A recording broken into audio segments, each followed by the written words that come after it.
শয়তান এলাকার মানুষকে অসুহাসা দিল, তোমাদের রাজার যে রোগ হয়েছে, তোমাদের নবীর যে রোগ হয়েছে, এই রোগ তোমাদের মধ্যে ছড়িয়ে পড়বে, তাড়াতাড়ি তোমাদের রাজাকে তোমাদের এলাকা থেকে বিদায় করো। তখন এলাকার মানুষ রহিমাকে বলল, রহিমা তুমি তোমার স্বামীকে নিয়ে আমাদের রাজ্য থেকে বেরিয়ে যাও। তখন রহিমা মহিলা মানুষ নিজের স্বামীকে পিঠের মধ্যে নিয়ে শেষরাইতে ওই জঙ্গলে বনবাসে চলে গেলেন। এক বছর নয়, 2 বছর নয়, একটানা 18টা বছর পয়গম্বর আইয়ুব রোগে আক্রান্ত ছিল। এমন রোগ, যেই রোগের কারণে আইয়ুব নবীর রাজত্ব চলে গিয়েছিল, সকল স্ত্রীগণ চলে গিয়েছিল রে। এমন কঠিন রোগের পরেও আমার আইয়ুব আমাকে একটা সেকেন্ডের জন্য ভুলে নাই। সুবহানাল্লাহ। এই জন্য মালিকের দরবারে ব্যস্ততার বাহানা দেখিয়ে বাঁচা যাইবে না, মালিকের দরবারে অসুস্থর বাহানা দেখিয়ে বাঁচা যাইবে না। আমার ভাইরা, আমার মালিক বলেন, ওয়ামা খালাকুতুল জিন্না ওয়াল ইনসা ইল্লা লিয়াবুদুন। আমার ভাইরা, আমার বন্ধুরা, আমার মালিক বলে, বান্দা শুন।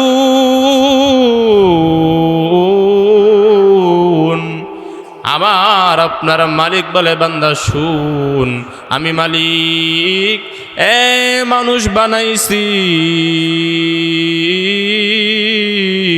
আমি মালিকের গোলামি করার জন্য রে। আজকে মালিক কি করে, মানুষ কি করে?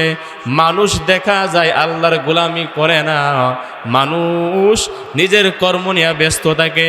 অথচ আমার মালিক বলে, বান্দারে আমি মালিক তোরে বানাইছি একমাত্র আমি মালিকের গোলামি করার জন্য। আমার ভাইয়েরা, আল্লাহ রাব্বুল আলামিন বলেন, বান্দা আমার গোলামি যদি করো তাহলে পুরস্কার তোমার জন্য রয়েছে। আল্লাহ রাব্বুল আলামিন কোরআনের মধ্যে 16 পারার মধ্যে আমার আল্লাহ বলে দেন, ইন্নাল্লাযীনা আমানু ওয়া আমিলুস সলিহাতি কানাত লাহুম জান্নাতুল ফিরদাউসি নুজুলা খালিদিনা ফিহা লা ইয়াবগুনা আনহা হিওয়ালা। আমার মালিক বলে, বান্দা শুন, আমি মালিক ওয়াদা দিলাম রে, আমি মালিক ওয়াদা দিলাম। মালিক ওয়াদা দিছে গো, মালিক ওয়াদা দিছে। আমার আল্লাহ বলেন, ইন্নাল্লাযীনা আমানু, নিশ্চয়ই যারা ঈমান এনেছে, ওয়া আমিলুস সলিহাত, এবং যারা নেক আমল করেছে, তাদের জন্য আমার মালিক পুরস্কার হিসাবে রেখেছে কানাতে লাহুম জান্নাতুল ফিরদাউসি নুজুলা। মালিক বলে, বান্দা শুন, আমি ওইটা বড় হয়ে বাচ্চা দিবে, দুধ দিবে, ওই দুধ আপনি আমি খাবো, নয়তোবা বিক্রি করব। আমরা যদি একটা মুরগির বাচ্চাকে পালি, এটার পিছনে আমরা একটা স্বার্থ থাকে যে মুরগির বাচ্চাটা একদিন বড় হবে, বড় হয়ে এটা ডিম দিবে, বাচ্চা দিবে, ওই ডিম আপনি আমি খাবো অথবা বিক্রি করব। ওই বাচ্চা ফুটলে, বাচ্চা বড় হলে ওই বাচ্চা আপনি আমি খাবো অথবা বিক্রি করব, একটা স্বার্থ থাকে। আমরা যদি বাড়ির মধ্যে একটা আম গাছ লাগাই, এটার পিছনে একটা স্বার্থ থাকে। ওই আম গাছটাকে ছোটো থেকে লালন পালন করে বড় করে, যে ওই আম গাছে একদিন ফুল দিবে, ফুল থেকে ফল দিবে, ওই ফল আপনি আমি খাবো, আপনার আমার পরিবার খাবে, অথবা এই ফল আমরা বিক্রি করে টাকা পাবো। ঠিক আল্লাহ রাব্বুল আলামিন মানুষদেরকে সৃষ্টি করেছেন, এর পিছনে একটা স্বার্থ রয়েছে। স্বার্থটা কি? আমার তেলাওয়াতকৃত আয়াতের মধ্যে আল্লাহ বলেন, ওয়ামা খালাকতুল জিন্না ওয়াল ইনসা ইল্লা লিয়াবুদুন। আল্লাহ বলেন, আমি মানুষ এবং দানবকে সৃষ্টি করেছি একমাত্র আমি আল্লাহর গোলামি করার জন্য। আমরা সমাজের মানুষ অনেকে ভাবতেছি আল্লাহ মনে হয় আমাদেরকে শুধু ঘুমানোর জন্য দুনিয়ার মধ্যে সৃষ্টি করেছেন, তাহলে ধারণাটা ভুল হবে। কারণ ঘুমানোর জন্য যদি আল্লাহ আপনাকে আমাকে সৃষ্টি করত, তাহলে ঘুমানোর জন্য গাধাকে সৃষ্টি করলে যথেষ্ট ছিল। কারণ গাধা দাঁড়ায়ও ঘুমায়, বৈশাও ঘুমায়, সর্ব অবস্থায় গাধা ঘুমায়।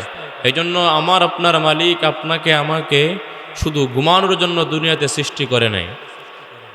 আমরা অনেকে মনে করতে পারি আল্লাহ মনে হয় দুনিয়াতে আমরাকে শুধু খাওয়ানোর জন্য বানাইছে। আল্লাহ কুরআনের মধ্যে বলেছেন, কুলু ওয়াশরাবু, তোমরা খাও এবং পান করো। মানুষ এই আয়াত দিয়ে বলতে পারে যে আল্লাহ মনে হয় শুধু আমাদেরকে দুনিয়ার মধ্যে খাওয়ানোর জন্য সৃষ্টি করেছেন। তাহলে ধারণা ভুল হবে। কারণ খাওয়ানোর জন্য আল্লাহ হাতিকে সৃষ্টি করলেই চলতো। হাতি এক বেলায় যে পরিমাণের খাবার খায়, আপনার আমার 10 বেলার সমান সে এক বেলায় খায়। কথা কোন ঠিক কিনা? এই জন্য আল্লাহ বলে, বান্দা তোমাকে আমি ঘুমানোর জন্য বানাই নাই, খাওয়ানোর জন্য বানাই নাই, তাহলে কি জন্য বানিয়েছে? আল্লাহ রাব্বুল আলামিন আমার তেলাওয়াতকৃত আয়াতের মধ্যে বলেন, ওয়ামা খালাকতুল জিন্না ওয়াল ইনসা ইল্লা লিয়াবুদুন। আমার মালিক বলেন, আমি মানুষ এবং দানবকে সৃষ্টি করেছি আমি মালিকের গোলামি করার জন্য। আজকে আমরা নামাজের সময় হলে বিভিন্ন বাহানা দিয়ে নামাজ থেকে ফারেগ হয়ে যাই। মসজিদের ইমাম সাহেব যদি বলে ভাই নামাজের মধ্যে আসেন, তখন হুজুরকে বলে হুজুর আপনি যান, আপনি তো আজাইরা মানুষ, সারাদিন মসজিদে ইমামতি করেন আর খান। আমার কাজ আছে, আমি সমাজের মাতাব্বর, আমি সমাজের চেয়ারম্যান, আমি সমাজের এমপি, আমার ব্যস্ত আছে, আমি আপনার কথা আমি নামাজের সময় নাই, আপনি যান। এরকম ব্যস্ততার বাহানা আল্লাহ রাব্বুল আলামিনের দরবারে কিয়ামতের দিন একদল মানুষ বলবেন, একদল মানুষ হাসরের কঠিন ময়দানে আমার মালিকের দরবারে বলবেন, মালিক দুনিয়াতে তুমি আমাকে এমপি বানিয়েছিলা, চেয়ারম্যান বানিয়েছিলা, মেম্বার বানিয়েছিলা, এলাকার মাতাব্বর বানিয়েছিলা, সরদার বানিয়েছিলা। আল্লাহ মানুষের বিচার আচার করতে গিয়ে, মানুষের সুবিধা অসুবিধা দেখতে গিয়ে আমি বান্দা তুমি মালিকের গোলামি তোমাকে সেজদা করার সময় পাই নাই। সেদিন আমার মালিক ওই পয়গম্বর সুলাইমান পয়গম্বরকে দেখিয়ে দিবে। আমার মালিক বলবে, আমার সুলাইমান কই? সুলাইমান পয়গম্বরকে আমার মালিক দেখিয়ে দিয়ে বলবে, দেখো রে আমার সুলাইমানকে দেখো, আমার সুলাইমানকে আমি মালিক একটা দুইটা রাজ্যের রাজত্ব দান করি নাই, একটা দুইটা ইউনিয়নের রাজত্ব দান করি নাই। আমার মালিক বলেন, আমার সুলাইমানকে আমি গোটা বিশ্বের রাজত্বটা আমার পয়গম্বর সুলাইমানকে আমি আল্লাহ দান করেছি। সুবহানাল্লাহ। পৃথিবীর মধ্যে 4 জন বাদশাহ পুরা পৃথিবী শাসন করেছে, এর মধ্যে 2 জন হলো মুমিন, একটা হলো পয়গম্বর সুলাইমান, আর একজন হলো বাদশাহ জুলকারনাইন। এই 2 জন মানুষ গোটা পৃথিবীটা রাজত্ব করেছেন, তার মধ্যে একজন হলো পয়গম্বর সুলাইমান। পয়গম্বর সুলাইমান আমার মালিক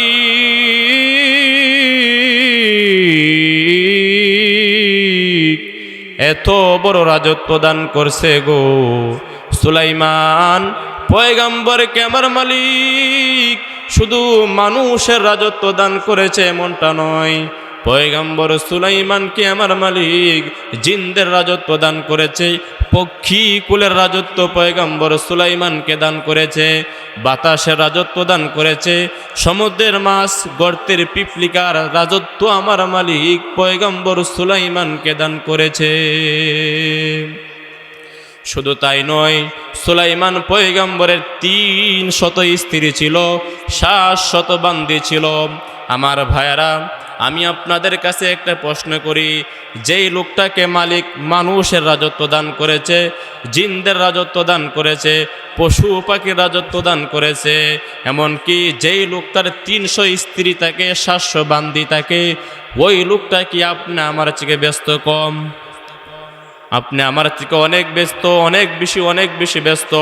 সুলাইমান পয়গম্বরকে আমার মালিক এমন ক্ষমতা দান করছিলেন, আকাশ দিয়া যদি একটা পাখি উড়ে যাইতো, পয়গম্বর সুলাইমান যদি বলতো পাখি রে কোথায় যা শুনে যা, পাখি রে বলে ডাক দিতে দেরি হইতো, ওই পাখিটা পয়গম্বর সুলাইমান নবীর কাছে আসতে একটা মুহূর্ত দেরি করতো না। সুবহানাল্লাহ। এমন একটা ব্যস্ত মানুষ, এমন একটা ক্ষমতাশীল মানুষ, যিনি সিংহাসন নিয়ে মাটি থেকে 900 কিলোমিটার উপর দিয়ে সিংহাসন নিয়ে উড়ে যাইতেন। কোনো তেল লাগতো না, কোনো ডিজেল লাগতো না, কোনো পেট্রোল লাগতো না, এমনি হাওয়াই দিয়ে উড়ে যাইতেন মাটি থেকে 900 কিলোমিটার উপর দিয়া। আমার মালিক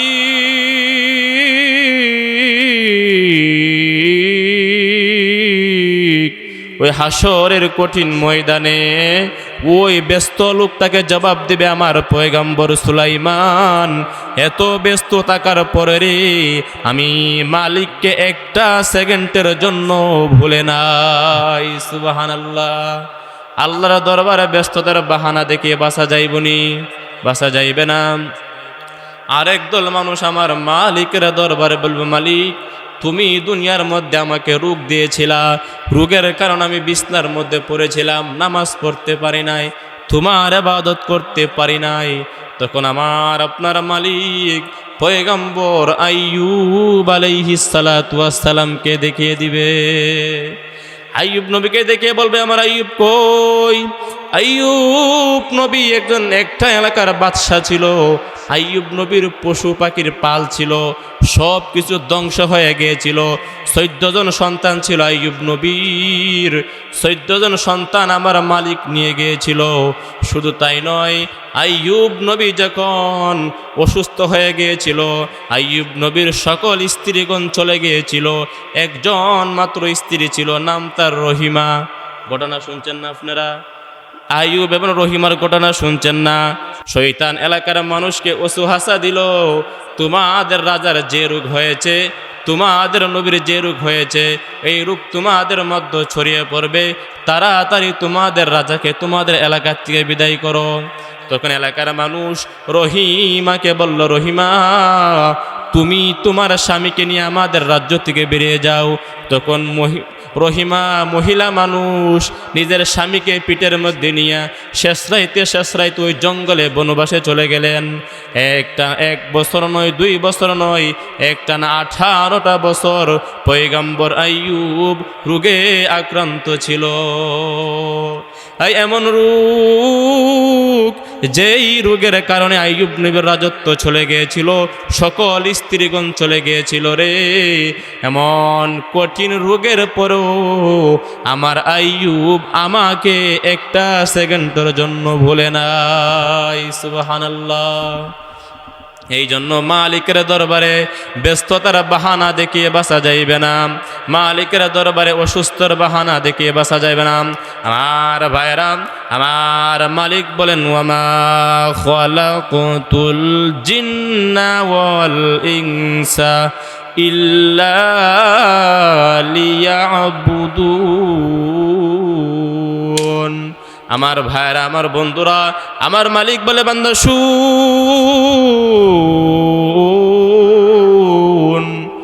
আমার আপনার মালিক বলে, বান্দা শুন, আমি মালিক মানুষ বানাইছি, আমি মালিকের গোলামি করার জন্য রে। আজকে মালিক কি করে, মানুষ কি করে? মানুষ দেখা যায় আল্লাহর গোলামি করে না, মানুষ নিজের কর্ম নিয়ে ব্যস্ত থাকে। অথচ আমার মালিক বলে, বান্দারে আমি মালিক তোরে বানাইছি একমাত্র আমি মালিকের গোলামি করার জন্য। আমার ভাইয়েরা, আল্লাহ রাব্বুল আলামিন বলেন, বান্দা আমার গোলামি যদি করো তাহলে পুরস্কার তোমার জন্য রয়েছে। আল্লাহ রাব্বুল আলামিন কোরআনের মধ্যে 16 পারার মধ্যে আমার আল্লাহ বলে দেন, ইন্নাল্লাযীনা আমানু ওয়া আমিলুস সলিহাতি কানাত লাহুম জান্নাতুল ফিরদাউসি নুজুলা খালিদিনা ফিহা লা ইয়াবগুনা আনহা হিওয়ালা। আমার মালিক বলে, বান্দা শুন, আমি মালিক ওয়াদা দিলাম রে, আমি মালিক ওয়াদা দিলাম। মালিক ওয়াদা দিছে গো, মালিক ওয়াদা দিছে। আমার আল্লাহ বলেন, ইন্নাল্লাযীনা আমানু, নিশ্চয়ই যারা ঈমান এনেছে, ওয়া আমিলুস সলিহাত, এবং যারা নেক আমল করেছে, তাদের জন্য আমার মালিক পুরস্কার হিসাবে রেখেছে কানাতে লাহুম জান্নাতুল ফিরদাউসি নুজুলা। মালিক বলে, বান্দা শুন, আমি মালিক ওয়াদা দিলাম, যদি ঈমান আর আমল নয় নেক আমল নয় কবরে আসতে পারো রে, আমি মালিক ওয়াদা দিলাম তোমাকে পুরস্কার হিসাবে জান্নাতুল ফেরদাউস দান করব। সুবহানাল্লাহ। জান্নাতুল ফেরদাউস কিরকম? আল্লাহর নবী হাদিসের মধ্যে আসছেন, সর্বনিম্ন যে লোকটা জান্নাতে যাবে ওই লোকটার 72টা করে স্ত্রী থাকবে। সুবহানাল্লাহ। জান্নাতি মানুষ, জান্নাতি পুরুষদেরকে আমার মালিক কয়েকটা পুরস্কার দিবে। এর মধ্যে সর্বপ্রথম হলো আদম নবীর বডি দেওয়া হবে। এই আদম নবীর বডি কেমন জানেননি? আদম নবী 60 গজ লম্বা ছিল, কোনো রেওয়ায়তে 10 হাত পাশ বা 40 হাত প্রশস্ত ছিল। 60 গজ লম্বা, 40 হাত পাশ বডি, এরকম একটা বডি আমার মালিক জান্নাতি পুরুষদেরকে দান করবে। শুধু তাই নয়, আমার মালিক বলে 2 নম্বর হলো জান্নাতি পুরুষদেরকে পুরস্কার দিবে আমার মালিক ঈসা আলাইহিস সালাতু ওয়াস সালামের মতো 33 বছরের যুবক বানিয়ে দিবে। সুবহানাল্লাহ। কোনো দাড়ি থাকবে না, কোনো মুছ থাকবে না, 33 বছরের যুবক আমার মালিক এক একটা জান্নাতি পুরুষদেরকে বানায় দিবে। 2 নম্বর গেল। 3 নম্বর পুরস্কার হলো আমার মালিক বলে জান্নাতি পুরুষদের 3 নম্বর পুরস্কার হলো দাউদ নবীর কণ্ঠ দান করা হবে। সুবহানাল্লাহ। এই দাউদ নবীর কণ্ঠ কেমন ছিল জানেননি? দাউদ নবী যখন তেলাওয়াত করত গো, দাউদ নবীর কণ্ঠের তেলাওয়াত শুইনা সমুদ্রের মাছগুলো পাড়ের মধ্যে উঠে আসতো। জঙ্গল থেকে হিংস্র প্রাণীগুলো আইয়ুব নবীর কণ্ঠ তেলাওয়াত শোনার জন্য আসতো। আকাশের উড়ন্ত পাখি বসে যাইতো দাউদ নবীর কণ্ঠের তেলাওয়াত শোনার জন্য। আমার মালিক বলে, বান্দা ঈমান আর আমল রে যদি কবরে যাইতে পারস রে, আমি মালিক পুরস্কার হিসাবে 3 নম্বর তোকে দাউদ নবীর কণ্ঠ দান করব। সুবহানাল্লাহ। 4 নম্বর পুরস্কার হলো আল্লাহর নবী বলেন 4 নম্বর জান্নাতি পুরুষদেরকে আমার মালিক যেটা পুরস্কার দিবে, ইউসুফ আলাইহিস সালাতু ওয়াস সালামের সৌন্দর্য দান করবে। এই ইউসুফ নবী কেমন সুন্দর, ইউসুফ নবী কেমন সুন্দর ছিল জানেননি? যে ইউসুফ নবীকে দেখা মিশরের মেয়েরা আঙ্গুল কর্তন করে ফেলেছিল, ফল কাটতে গিয়ে আঙ্গুল কর্তন করে ফেলেছিল। যেমন তেমন ঘরের নারীরা নয়, যেমন তেমন ঘরের নারীরা নয়, মন্ত্রী মিনিস্টারের ঘরের নারীরা, মন্ত্রী মিনিস্টারের বউ, মন্ত্রী মিনিস্টারের জি, তারা পয়গম্বর ইউসুফ আলাইহিস সালাতু ওয়াস সালামের সৌন্দর্য দেখে রে ফল কাটার বদলে আঙ্গুল কেটে ফেলেছিল। সুবহানাল্লাহ। আল্লাহর নবী বলেন, ইউসুফ নবীকে আমি মালিক পৃথিবীর অর্ধেক সৌন্দর্য দান করেছি। এই জন্য ভাইরা আমার 4 নম্বরে যে জান্নাতি পুরুষদেরকে আমার মালিক পুরস্কার দিবে সেটা হলো ইউসুফ নবীর সৌন্দর্য দান করা হবে। 5 নম্বর যেটা হলো সবচেয়ে দামি, সবচেয়ে যেই জিনিসটা দামি গো, সেটা হলো আমার আর আপনার নবীর চরিত্র দান করা হবে। এই আমার আর আপনার নবীর চরিত্রে কেমন জানেননি? আমার আর আপনার নবীর চরিত্রের সার্টিফিকেট আমার মালিক কোরআনের মধ্যে দান করেছেন। অন্য কোনো নবীর সার্টিফিকেট, চরিত্রের সার্টিফিকেট আমার মালিক কোরআনের মধ্যে দেয় নাই। 1,24,000 মতান্তরে 2,24,000 পয়গম্বর আমার মালিক দুনিয়ার মধ্যে প্রেরণ করেছে। কারোর চরিত্রের সার্টিফিকেট আমার মালিক কোরআনের মধ্যে দেয় নাই। আমার আর আপনার চরিত্রের সার্টিফিকেট দিতে আমার মালিক বলেন, وَإِنَّكَ لَعَلَى خُلُقٍ عَظِيمٍ।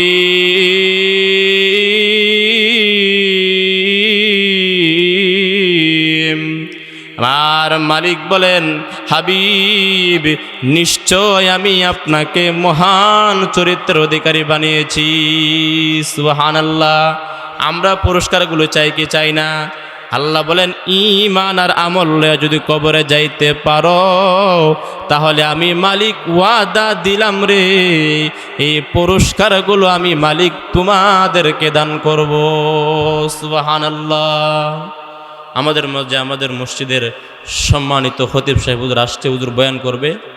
আমি অল্প 2 মিনিটের কথাগুলো আমার কথাটা গুছিয়ে শেষ করে দেব ইনশাল্লাহ। আমি যে তালাওয়াতকৃত আয়াত আপনাদের সামনে তালাওয়াত করেছি, আমার মালিক বলেন, ওয়ামা খালাকতুল জিন্না ওয়াল ইনসা ইল্লা লিয়াবুদুন। আমার মালিক বলে, বান্দা শুন, আমি মালিক আমি মালিক তোমাদেরকে সৃষ্টি করছি রে, আমি মালিকের গোলামি করার জন্য। কথা বলেন, আল্লাহ আমাদেরকে কি জন্য সৃষ্টি করেছে? আল্লাহর গোলামি করার জন্য। এই জন্য আমাদের বাংলাদেশের মধ্যে একজন বক্তা আছে, যিনি যুব সমাজের আইডল, যিনি যুব সমাজের নয়নমণি। হুজুর দেখবেন কি আবেগ নিয়ে যুবকদের উদ্দেশ্যে বলে, আপনারা সকলেই চিনবেন, আপনারা না ছিল যুবকরা চিনবে। আল্লামা মুফতি আনিসুর রহমান আশরাফি হুজুর কি আবেগ নিয়ে যুবকদেরকে কথা বলে। দেখবেন হুজুর বলেন, যুবক, এই ছেলেরা, আজকে সারা দিনে যারা 1 ওয়াক্ত নামাজ পড়ো নাই, আল্লাহর সাথে এত রাগ কেন করছো? মনিবের সাথে এত রাগ কেন করছে? কও না বাজান। আল্লাহ তোমার কি কি ক্ষতিটা করছে কও না বাজান। মা তোমার যতটুকু উপকার করছে বাবা ততটুকু করে নাই। ভিডিও